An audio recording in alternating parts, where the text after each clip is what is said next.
स्वरा उभी राहा. आता कोणता ऋतू चालू आहे? उन्हाळा. बघा, उन्हाचा दाह खूप वाढलाय, त्याच्यामुळे आता आपली शाळा पण सकाळी भरते, बरोबर की नाही?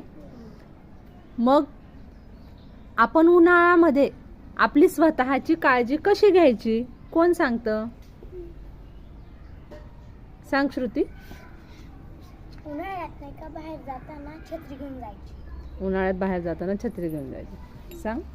मॅडम, उन्हाळ्यात माठातलं थंड पाणी प्यायचं.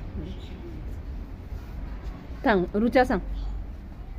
उन्हाळ्यात बाहेर जाताना चप्पल घालून जायचं. Very good. अजून इकडे कोण सांगतं? सांग सृष्टी.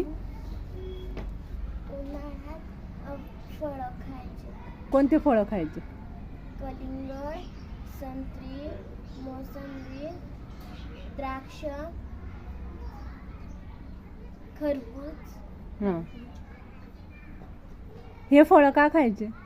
त्याच्यात पाणी राहतात. त्याच्यात पाणी जास्त असतं. अजून पाणी कशात असतं? काकडी. नारळ पाणीमध्ये. नारळ पाणी सुद्धा प्यायचं. सांग. उन्हाळ्यात नारळ पाणी प्यायचं. सांगितलं ना आता, उन्हाळ्यात नारळ पाणी प्यायचं. हां, सांग नंदिनी. मॅडम, उन्हाळ्यात नाही का गॉगल लावून जायचं. उन्हाळ्यात गॉगल लावून जायचं. हां, सांग गुंजन. उन्हाळ्यात बाहेर जाताना टोपी घालून जायची. टोपी घालायची. आणि टोपी नसेल तर रुमाल बांधायचा किंवा स्कार्फ बांधायचा. सांग गौरी. लिंबूचं सरबत आणि कोकम सरबत प्यायचं. लिंबू सरबत आणि कोकम सरबत प्यायचे. जे रेडीमेड ज्यूस मिळतात ते प्यायचे नाही. आपलं घरगुती लिंबू सरबत आणि कोकम सरबत प्यायचं. तू सांगते पूजा, सांग. चिंचाचं पान, कैरीचं पान. Very good. बघा, आपल्याकडे चिंच आणि कैरी भरपूर प्रमाणात मिळते, तर चिंचेचं पन्ह आणि कैरीचं पन्ह सुद्धा पिलं तर त्याच्याने सुद्धा आपल्याला गार वाटतं. शाली, सांग.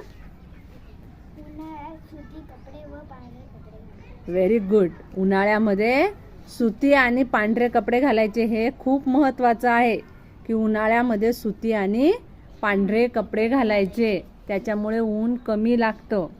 आणि जर महत्त्वाचं काम असेल तरच उन्हामध्ये बाहेर निघायचं, नाहीतर उन्हामध्ये बाहेर जायचं टाळायचं. आणि अशा प्रकारे आपण उन्हाळ्यामध्ये आपली स्वतःची काळजी घ्यायची.